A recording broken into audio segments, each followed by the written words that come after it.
Hey everybody, today on the show I have Matthew Ablakan, who has the distinction of being the first Canadian who's actually in Canada that I'm interviewing for the show, as opposed to Canadians who are working here in the US. But anyway, great to have this cross-border conversation on Zoom today.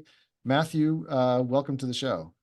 And Jonathan, thanks for having me. And I'm so excited that I'm the first Canadian in Canada to be on the show.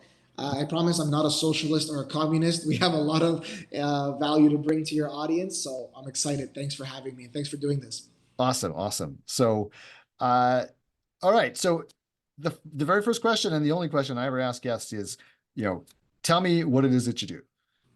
I'm a real estate guy. I'm a real estate guy. I not only assist clients with investment properties, purchasing investment properties, renting them out, flipping them, making a profit, but I also am an investor. That's how I got started when I was 19 years old. And I've built a portfolio for myself. And now, fast forward that 12 years later, the opportunities are opening up in different parts of the business. Because I think when people think real estate, they think maybe single family or maybe one particular niche. But really, it's a broad spectrum of different areas that you could go through. So now we're getting into the development side of things, and I'm excited to be building purpose-built rentals in Ontario. And we're based out of Ontario, Canada, in Toronto. So that's where the business is headed. And so that suggests to me what you were saying is you do brokerage and also investment for your own portfolio, right? That's that correct. Yeah. Yeah. So I guess the obvious question is, you know, how did you get into this? Like, I'm sure you didn't wake up one morning, like roll out of the crib and become a real estate guy. Although who knows, maybe you did. And if you did, that'd be a really interesting story. But like, tell me how it is that you kind of fell into real estate. For sure. So I was working at a couple of American companies, actually. I don't know if you guys have it in your neck of the woods, but have you ever had the Johnny Rockets hamburger, Johnny Yeah, Rockets franchise? yeah. So I was flipping burgers there. I was waiting tables, and then I had another job at a bowling alley known as Lucky Strikes Lane. And then I got into my university years. I was 18 and then 19. I said, I'm paying my own tuition. I'm working these two jobs. I'm working 2 degrees. I'm volunteering and I'm not getting ahead. I don't have a social life. I can't breathe. There's no way that people survive off of a $30,000 or 40 or $50,000 a year income. There's no way. And my parents came to the country in the mid 80s. They left a communist regime to come here for, start a better life. And so I always knew that there was more, but I didn't know what those opportunities were. So no one taught them to me. And so one day I learned about pre-construction real estate. Pre-construction real estate is really big here in Canada and specifically in Ontario because you can buy something off of a floor plan today. Let's say it's like a one-bedroom apartment condominium. You could buy it today, but it won't be built for another 4 years, 5 years. There's a lot of municipal backlog that goes through this process. And so we know as investors, it's not about timing the market, it's time in the market. So that gave me a little bit more of a cushion because I could get into an investment, not get a mortgage, not have my full down payment, and yet I can be working to save up to get the mortgage eventually and put my 20% down. So we had a teacher in high school, came to mind. He was a high school teacher, but also a licensed realtor. So he would show up to the classroom and like show us commission checks, things like that. And we were very impressed at the time because we were in high school of this commission check. And we thought he had it made because he had a full-time gig, salary, pension, benefits, but then he also had this commission income job.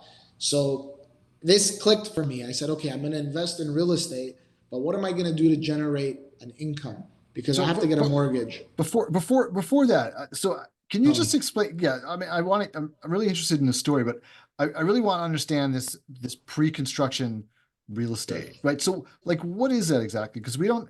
I mean, I know that like in the U.S., you can, when condos being built, you can buy them early before they're completed, but the completion it's not 4 to 5 years, Yes. and I've never. I mean, some people do speculate on this stuff, but I don't think it's as common. So tell me how this works and how you make money off it. It's not common in the US at all. It's very common. It's not even common throughout Canada. It's just very common in Ontario. And what it is basically in order for developers to get their construction financing so they could start developing the project, they need to achieve 70% sales of the project prior to any shovels being put into the ground. Hmm. So therefore, there's this big party, big marketing. They present you with all these artist rendering drawings, and then you could basically purchase in the building whichever unit that you want at that time. You secure it. There's an agreement of purchase and sale. There's a 10-day lawyer review period. You can review all the documents with your lawyer. And our government, the government of Ontario, not the government of Canada, but the government of Ontario, actually provides a home warranty program where they protect your deposits, they protect your property. So let's say the building is constructed and in the first year you have a leak. If that's based on a builder defect, then that's covered by the builder, not by the owners of that building. So there's a really good warranty program in here. Now, the way you secure the property is you just need a deposit, just like you would secure a resale property. And that deposit is usually 20%. They want purchasers to have some skin in the game, but it's not 20% up front. There's a payment plan. So the payment plans, they're not set in stone. They're different all across Ontario, all across builders and projects. So for this particular condo that I bought, I needed 5% in 6 months, another 5% 6 months after that, and then 10% whenever I get the keys. So I already had 5% saved. I had money from the restaurant. I have a little bit of bursary and grant from my student loan that I could use for whatever I want. And so I had that first 5%. I needed the second 5%, but I knew when I got licensed as a realtor, 1 or 2 deals would have paid for that. So it was very attractive to me to get in. So for as investors, 4 years goes by in the market, chances are rents have gone up, chances are there's appreciation. And I don't know how much you know about Canada, but we're facing a big supply crunch. There is a mass movement at all levels of government where they want to increase density and they want to build more homes faster. And we are bringing 500,000 immigrants to the country every single year. They all need a place to live. So I was able to not only buy for myself, but then I showed my clients, this is how it works. You guys could get into something without dealing with tenants right now, without really realizing any gains, but you also don't have to put a lot of money up and you don't have to qualify for a mortgage. So by the time it's ready, I'll give you an example. I'm closing on one in the next few months in the summer of 2024. I bought it in summer of 2017. Wow. I bought it for 440,000. It's trading today for, conservatively speaking, 700,000. So so the idea here is that you're able to essentially buy in early before it appreciates, and by the time you close on it, it's worth more than what you've paid for it. Sure. Yeah. That's the idea? And then you're not actually paying your mortgage until you close for it. You're not like paying a mortgage for all 7 years. You're paying your deposit. Once the deposit is paid, you own it. When it's complete, then you complete the transaction with the mortgage, and then presumably at this time it's worth whatever X more than you paid for it. And if you can put a tenant in there, maybe you can pay your whole mortgage and not even deal with a mortgage. Is that the idea? That's the idea. And also, like, I'm a long-term investor. I don't flip. I buy and hold. So I always tell people, if you want to speculate, there's no guarantee that in 4 years it's going to be worth more. Yeah. There's no guarantee. But if you're going to buy and hold and you have somebody paying down your mortgage and you're building equity, and over time, we know that most millionaires become millionaires through real estate, then you'll be fine. But if you're just looking to speculate and hopefully you flip the property by the time it closes, well, be ready for dark times or hard times where, like, the interest rates are what they are today. A lot of people that bought in 2021 are losing their shirts. They didn't make money. So you want to make sure as an investor you're not speculating, but this gives you a little bit more room to speculate. And what's your downside protection? Like, do you have some kind of completion guarantee, or do you get your deposit back if it's not completed within a certain amount of time? Yep. Explain the risk there.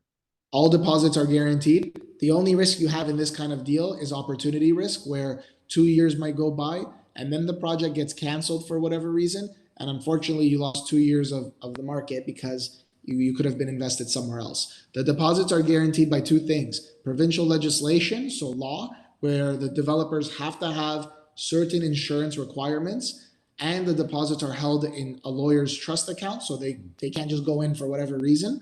And also it's guaranteed by our warranty program, where that warranty program, all the builders and developers pay into it. And so they guarantee your deposits up to about 40,000. But let's say you put in 80,000, the other 40 would be covered by the insurance. Wow. Okay. This sounds like a pretty Yeah. good deal. So your very first deal is to do one of these, and you're in the middle. I interrupted you, but you're in the middle of describing how you're going to get the second 5%, right? So so you got the first 5% in the bank already. Now you need to get the second 5%, and you're thinking, okay, I can become a broker. So how did that go? Yeah, so I was in teachers college at the time in university, and I was volunteering in schools. Actually volunteered at the school where my old teacher was. So I was talking to him about getting my license. I bought the condominium in August of 2012, and then I became licensed as a real estate salesperson in October of 2012. So all I said to my database, I went to everybody, text, phone call. If I had an email, great, but typically it was a phone call or a text. This is what I do. I've been working. I've joined a brokerage that's been in business for 45 years. This is what I'm specializing in, and here's what I'm investing in. And then that's all I did. People started coming to me. I asked for the referral, and that's how I built the business over 12 years by asking for the referral. And were you focusing specifically on this type of sale? So not selling existing homes, but selling these pre-construction condos. I was, yes, I was.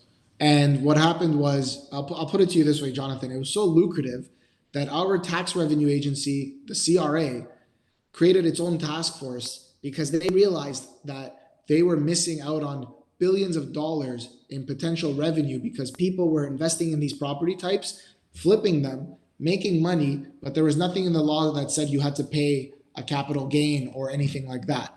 So that's how lucrative it became that they created their own task force. And when the government is after the money, they know what they're doing. So I'll just leave that there.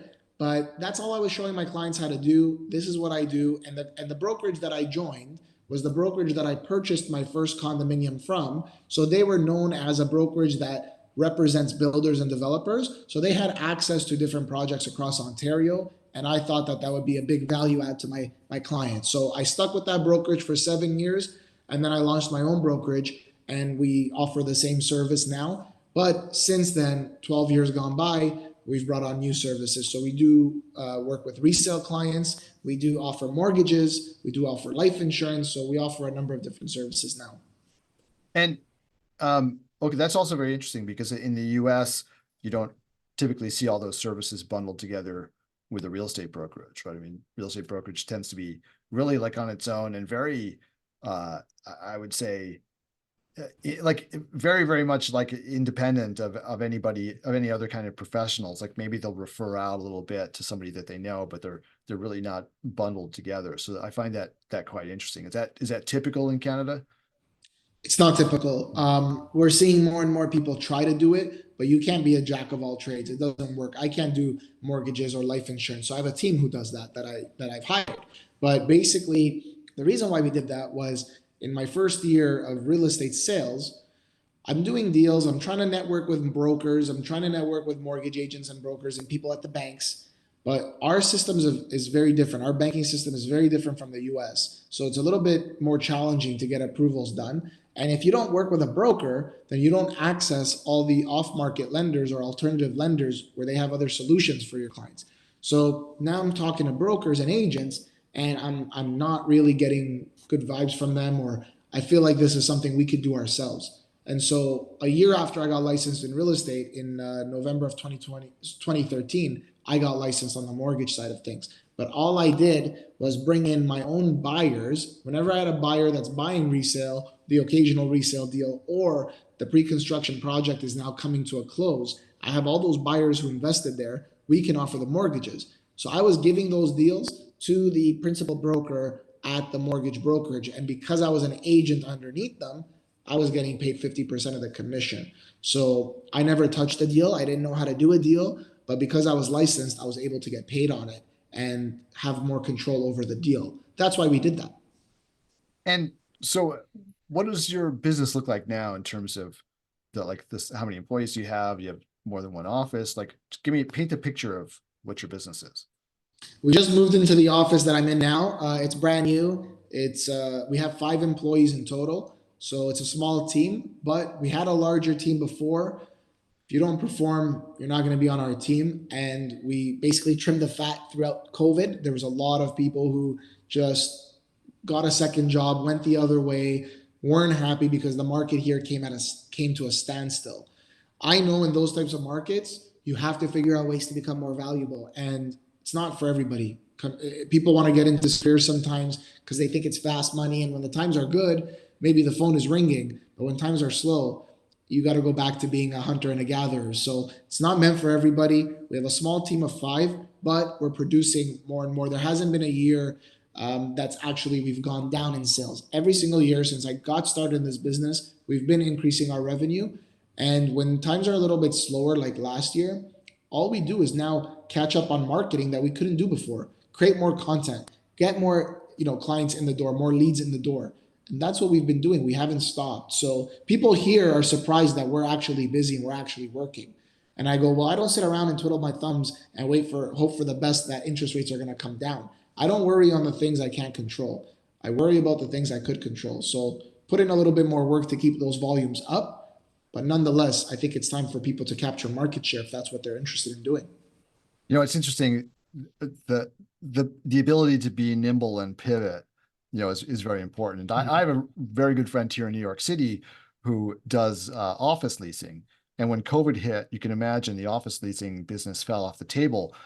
They were able to develop a business in office lease renegotiation and actually had some of their best years ever by renegotiating leases or helping people get out of leases that they had signed before COVID. So I always found that to be a really great, response to an adverse situation. But it sounds like you guys have done the same thing, maybe just put a slightly different twist on it. I mean, trying to build the business during the downtime, lean into what you do, but looking to the future when you're going to emerge into a growth spurt again. In every crisis, there's an opportunity. So you can be on the sidelines, you can wait and see what happens and be reactive, or you can be proactive. So we had our best year ever last year when it comes even to our YouTube channel. We grew our subscriber base by 10,000. We went to 14,000 subscribers. We recorded a lot more content. Now we have content that's banked until June of 2024. So this is like, there's always something you can do. I just got off the phone with an agent that's looking to join our team. And I looked at his LinkedIn profile. I have the meeting scheduled for a couple days from now. And I said to him, I go, I see on your profile that you're a part-time agent. You have a full-time gig somewhere else that has nothing to do with this space. I said, am I to assume that you're a part-time agent? He said, oh yeah, well, I won't give up my bread and butter to do this. When I got licensed, I left both jobs, the restaurant jobs, on a Monday, no 2 weeks notice. I left. I was mentally already checked out of those jobs. I knew what I wanted. I went all in. And a lot of people don't go all in this business, but they expect their clients to go all in with them. It doesn't work that way.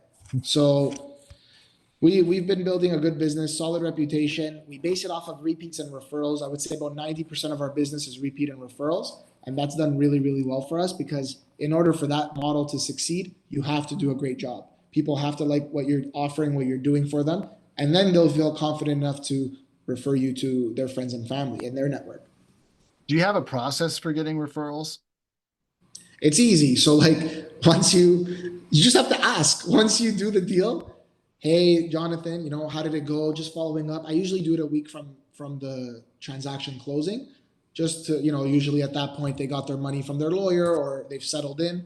Jonathan, how's it going? Or if it's a landlord of mine, now there's been a week that has gone by dealing with a new tenant. How's the tenant? Did anything come up? Anything I could help with? Do you need anything? No, everything's good. Okay. I need more clients. I just tell them I need more clients. Is there someone right now that wants to do what you're doing or is looking to buy a property or sell a property? Is there anyone that comes to mind? And that's usually how it goes. It's pretty simple. Yeah. So tell me about starting your business. So you were working for a big firm before and you went out on your own. So just talk about that. So in Ontario at the time, you only get paid under your personal name. And we have one of the highest tax brackets in North America here, where if you earn a certain income, you have to pay 54.5%. So basically you're working for more than half the year for free. And I don't like that. So To circumvent that, you could launch your own brokerage and you'll be an incorporated company. So the tax bracket drops down to 15%. And that was very, very attractive to me because you automatically net more. So at the time, that was the only way to go about it. So I approached the owner of that company, 7 years with them, loyal, made them money every day. They never gave me any leads. I never really had a proper office, no training. I just hustled. And I said, look, I want to open my own brokerage. Why don't we do something together? Why don't you co-brand your brokerage? We'll open a satellite office. I'll pay the expenses. But instead of you taking 10 points on every deal, take 5 and still do the administration. But now I pay all my expenses myself. He said, nope, we don't co-brand. We don't do that sort of thing. That's not what we do here. I said, okay. I said, well, I have to open my own brokerage. It's not like I'm doing this. And so it was a little bit of a struggle when you do that, because I was very transparent about it and I respected this person a lot, but it wasn't reciprocated. So it wasn't fun. But in February of 2019, we officially became our own real estate brokerage. And at that point, the environment changed, everything changed. I never looked back. I never looked back. So we incorporated automatically. We make more just from a tax perspective, but now it gave us the ability to build our own brand the way we wanted to do that. You couldn't do that if you're under one of these big brands because they have certain requirements, advertising guidelines you have to follow. And so now we have the freedom to do it any way we want. So we're very outspoken, even on our real estate podcast. You know, we say things the way they are, and some people like it and some people don't. That's okay, but we're able to do that. And I think that's what true entrepreneurship is about. Doing what you want to do, and obviously don't harm others and don't do anything that's bad, but you should have the freedom to do that. And that's why I love America so much. You guys are very true capitalists. That's why I said at the beginning, I'm not a socialist or a communist, but you know, Canada's been a socialist country for a long time. What's the name of your company? Millennial's choice. And so this investment strategy that you talked about, which is a big part of your business, so pre-investing in condos, is that something that Americans can do? Are there any restrictions on foreigners doing this? Is it restricted to Canadians? You know, talk about that. As of January 2023, there was a ban on foreign buyers for 2 years. It was never the case. You could have done it, and not only could you have done it, you would benefit a lot more from it because of the conversion. You automatically have about a 30-point lead with the conversion of the US dollar to Canadian dollar. So unfortunately, right now, there is a ban on foreign buyers. That ban will expire January 2025. The good news is a lot of developers over the last 18 months and probably the first half of 2024, they did not launch any projects because as the cost of borrowing went up, they couldn't bring down the sale price of their condos or their apartments or the townhomes, whatever you want to buy, the row housing. They couldn't do that because the cost of borrowing went up. So therefore, the buyer market kind of dried up a little bit because of the rising borrowing costs. So they waited, meaning probably towards the end of 2024 and in 2025, if rates decrease, you'll see more projects come online, and I could definitely hit you up when that happens. And what's the typical price of a condo there? So if you said you have to put down the 20%, so what does that work out to? And it's obviously Canadian dollars, so Yeah, it is less than US dollars. But what's the typical buy-in for one it's of these based on the projects? square footage. It's based on the square footage. So right now we're trading at about $1,000 a square foot. So something that the sizes typically start from, believe it or not, 250 square feet for like a studio. But if you want to get like a 1 bedroom plus a den office, maybe 2 full bathrooms, you're looking closer to about 650 square feet. So you are looking at about 650,000 to 700,000 Canadian. It's a So lot, but that's just our market. That's the way our market is. and what about taxes? How do they hit you if you're a foreign investor in a Canadian investment like this? Really, it's about capital gains. So once you flip the property, if that's the goal, then you're going to pay capital gains on that. The foreign buyers tax, we did introduce something recently where if you are a non-resident, you are going to pay a 15% tax off the top automatically. So a lot of a lot of foreign investors, maybe not Americans, what they do is they'll have a relative or a family friend here that can purchase the property and just avoid all of that. So that's what the accountants tell you to do. Got it.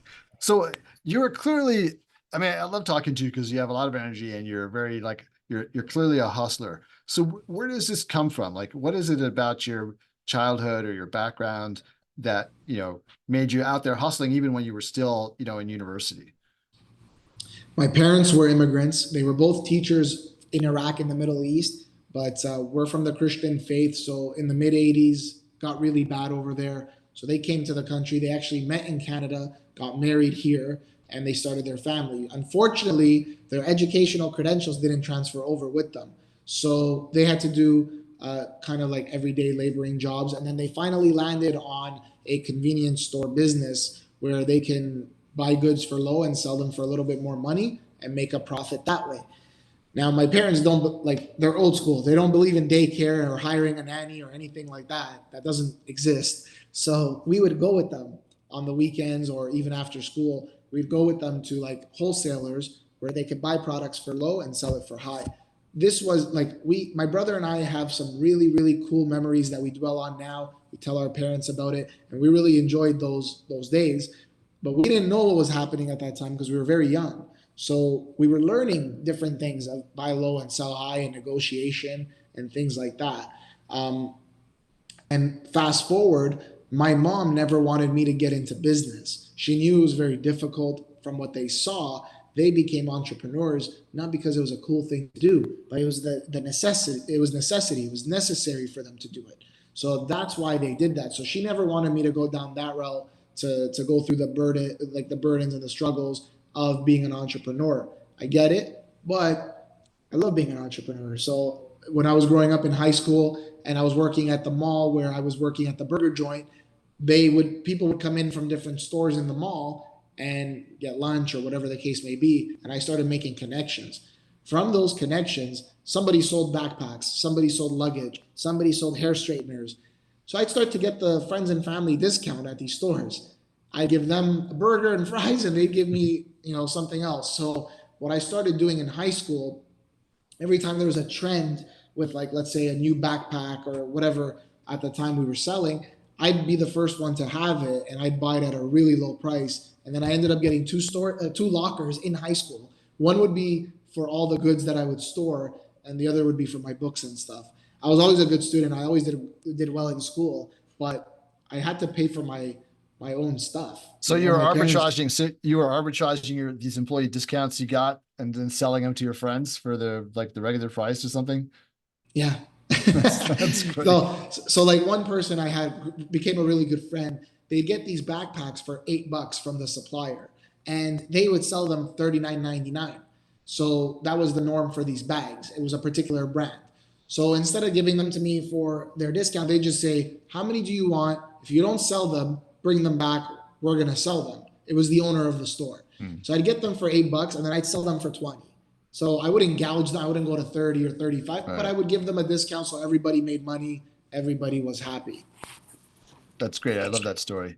Yeah. So now you mentioned before that you're now venturing into condo development for the first time. So tell me about that. Yeah. So basically, there's an opportunity here because of the need for housing where if you want to build rentals, if you want to build a fiveplex, fourplex, 12plex, if you want to build 200 units, if you can, the government, the federal government, will be providing you a lot of incentives to do so because we need the housing. And a lot of developers here, they don't build rentals, they build condominiums like the one I bought, and they make their money and they exit. So the government is trying to incentivize developers to create more rental housing. As an example, a parcel that I have, small parcel, 6 units would be the max they want to give you 2 years ago. Now we're pushing the envelope for 14, but we bought it as a potential for 4 to 6 units. So the more units you add, the more money you're making, you're bringing your costs down. And so the reason why I want to go down that route, number one, that first condominium that I bought, I still own it. It's a rental 12 years later. I never flipped. So I have that mindset of long term. I understand how the numbers work, the math works. I understand cash flow. I understand debt pay down, refinance, do all that stuff. So now I just want to play bigger, and it makes a little bit more sense to build something because it's going to take 2 years to build. Rents are going to be higher. The government's giving me awesome incentives on my construction loans. So it makes sense. Plus, some of my clients that have done that and they've built 131 units in one city, 200 in another. I've been part of the financing for them. So I've seen how everything works. I've seen the budgets, I've seen the pro formas, I've seen where they're making their money, and it's very, very attractive. So you just have to have the capital to do it, the knowledge, the expertise, and obviously you need to have the land. So that's what I'm working on. Some of these smaller projects, eventually leading to bigger ones. And are you self-financing this, or are you bringing in investor money? How are you financing it? Self-financing. I want to do self-financing. I want to be comfortable with the process. I want to be comfortable with everything that you have to go through when it comes to this, because I don't want to undersell the amount of effort and what it takes to actually make it happen. And I'm not going to take anybody's money until I'm confident that I can do it. And I have a couple of developments under my belt. And who's actually building it? We hire builders. So here there are building companies that are general contractors and they specialize in new developments versus like renovations and stuff like that. So you just hire a builder, you pay them a percentage of the total cost to build, and that's worked right into the pro forma, right into the construction loan, and that's what we do. I'm not a builder. I've never built anything, so I wouldn't be confident. I wouldn't know the first thing. I have taken courses just to have some sort of general knowledge, but you have to hire the experts. So I would hire a reputable builder here. And is this again, is this something that foreigners can get involved with? Like if you're a US developer or a US investor and you're like, hey, the dollar's really strong right now. The Canadian government needs to build housing, wants to build housing.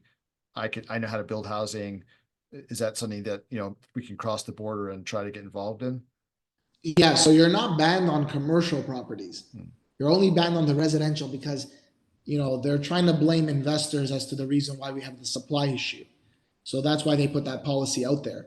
But you're not banned from buying commercial property. You can buy land, which is categorized as commercial, even if it's for residential purposes, or you could buy a multifamily, anything over 5 units, 5 units and up. You could purchase that all day long.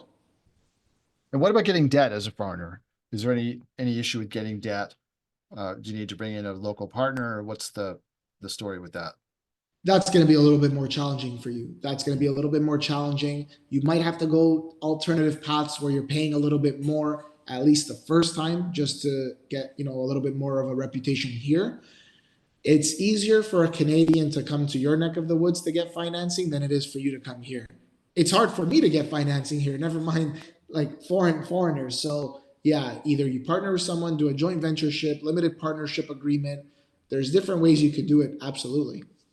Do the rules and restrictions really vary by province, or are they fairly consistent? I mean, is it much difficult, or sorry, much different to build, say, in Quebec than Ontario, or is it generally fairly similar?